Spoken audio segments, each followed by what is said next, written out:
I'm called Nick BARIGYE. I'm the CEO of Rwanda Finance. Rwanda Finance Limited is a private agency owned by the government of Rwanda with a mandate to promote Rwanda as a Pan-African financial center. That means that our goal involves developing an environment, both legal and tax, upskilling, ensuring that we have financial skills to support that vision, the vision of being a preferred international financial center for trade and investments in Rwanda and across Africa. Now, we've called this ambition Kigali International Financial Center.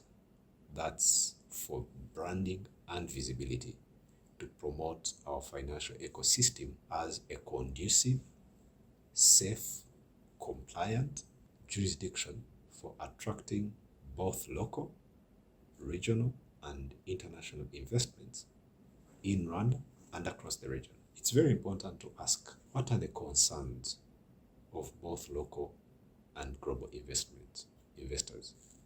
Concerns are mainly around safety for the person and the business. Concerns are around a conducive environment. And conducive, it means, do you have laws and regulations that are compliant to international standards?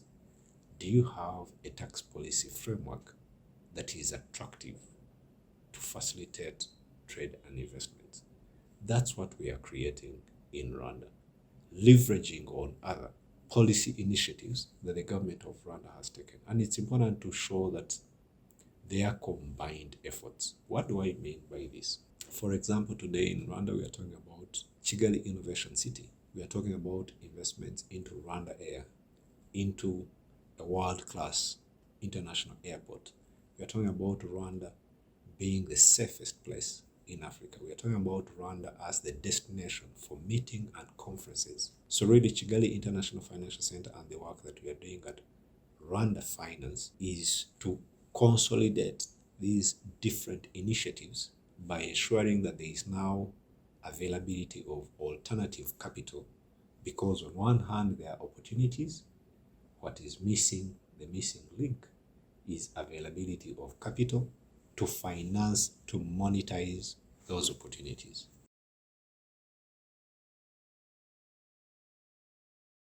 Let me start with the board. We have a world-class board of directors led by a board chair, Tijam Tiam. We have a board of directors that has a combined work experience of more than 150 years. And this board, like you said, is Pan-African. That's very important to demonstrate that in Africa, we have the expertise of Africans who can lead this initiative, who have extensive global network that we can leverage on, who are able to give us strategic guidance and support in the work that we are doing. Now, beyond the board, as an institution, we're also aware that there is need to cooperate while competing. That's very important. And that's why now we are talking about co-cooperation, meaning you cooperate and compete. There are existing African financial centers, like you rightly put, Casablanca, Nairobi, Nigeria. We are looking to form partnerships. I think it's important to know that when you look to North America and Europe, there are so many international financial centers. When you look to Africa, 55 countries, international financial centers of repute are not more than 5 when you look in the Global Financial Centers Index. So there is really need for more. But as they emerge, we need to ensure that we are partnering, we are cooperating to exchange knowledge and best practices, but most importantly, we are partnering to finance and ensure investment flow and trade. Because what we are going to continue to see, for example, is a financial institution from Casablanca setting up a rep office in Kigali International Financial Center so that it can serve best its clients who are based in Rwanda and East Africa, for example. We recently had Afrexim Bank set up the headquarters of its equity fund called Fund for Export Development in Africa, FEDA. It has headquarters in Rwanda. This is a Pan-African fund. It's not looking only to invest in Rwanda. It's looking to invest in Kenya. It's looking to invest in Ghana. It's looking to invest in Egypt. But it has chosen to have headquarters in Rwanda because of that conducive environment that we've put in place. So it's therefore important for us as Rwanda Finance to see that we strike strategic partnerships with other African international financial centers so that then we can support FEDA's mandate of investing into African SMEs. So that's why that partnership is very, very, very important. But we've also gone to seek partnerships outside Africa. For example, we have a strategic partnership with Qatar. We have a strategic partnership with Belgian Financial Center. We have a strategic partnership with Luxembourg. So he's saying, where is capital coming from outside Africa? Can we seek strategic partnerships? Where is capital going to in Africa? Can we ensure that we have strategic partnerships so that then you can create that conduit that enables the flow of trade, of people and capital?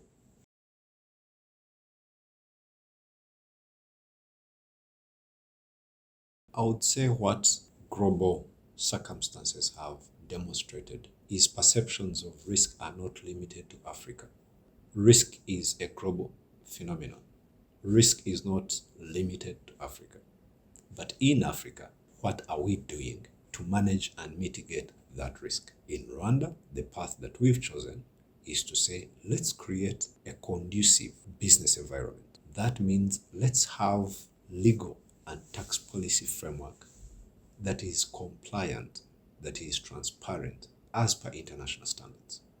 That's very, very important. Let's invest into upskilling so that we have a skills base that is able to respond, that is able to advise, that is able to facilitate. That's how you deal with risk.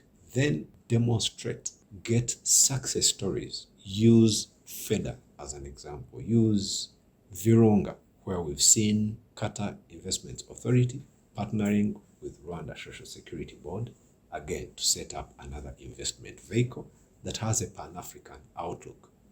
Use cases of VW, use cases of Mara, use cases of Marriott, these global brands that have chosen to invest in Rwanda and demonstrate that there is a convening power taking place. Utilize that asset to demonstrate. That's how you mitigate risk. That's how you mitigate perceptions of risk.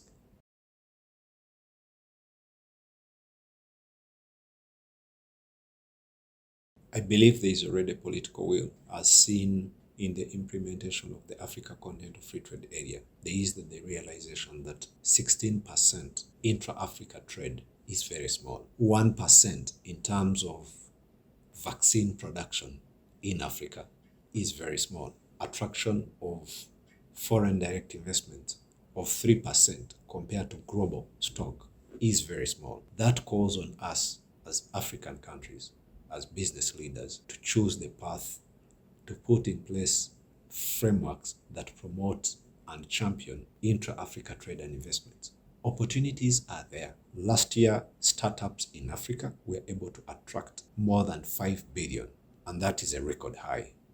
What does that demonstrate? It demonstrates that we have the skills that are coming up with niche ideas, and they're able to attract global capital that is investing in Africa. So the challenge really is now I keep using the phrase, create an environment that is conducive, because opportunities are there. The missing link is, how do we support African SMEs to become the next unicorns? We're already seeing African unicorns that are having valuations of more than 1 billion. So how do we create more? We create more by creating that environment that is conducive for startups to emerge, by attracting capital into these startups. That's what is going to lead for development of African economies.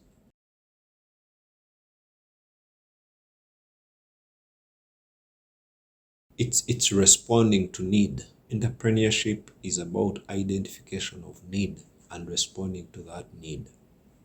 The need in Africa is, how do we bring the unbanked? How do we promote cashless economies? The answer to that is, we need to support African startups that are providing innovative ideas. That's why, again, in Rwanda, the government of Rwanda has promoting Kigali Innovation City.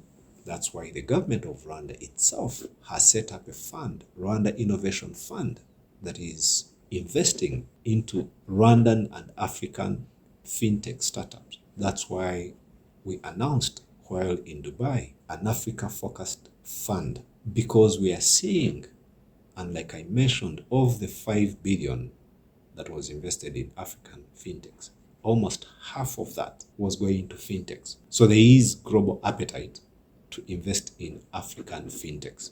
So the challenge, again, to us, the opportunity, challenge and opportunity, is create an environment that is attractive to enable these fintechs to come up and attract capital. In Rwanda, we also have incubators. We have Nosken, that has set up the largest incubation facility on the African continent. And we are seeing startups from Rwanda and outside Rwanda that are utilizing the facility that Nosken has set up. Nosken itself has set up a fund to support, again, these startups. So there are really events happening around that are creating that momentum, that are creating that environment that is attractive for African startups to emerge. We need to continue to do more.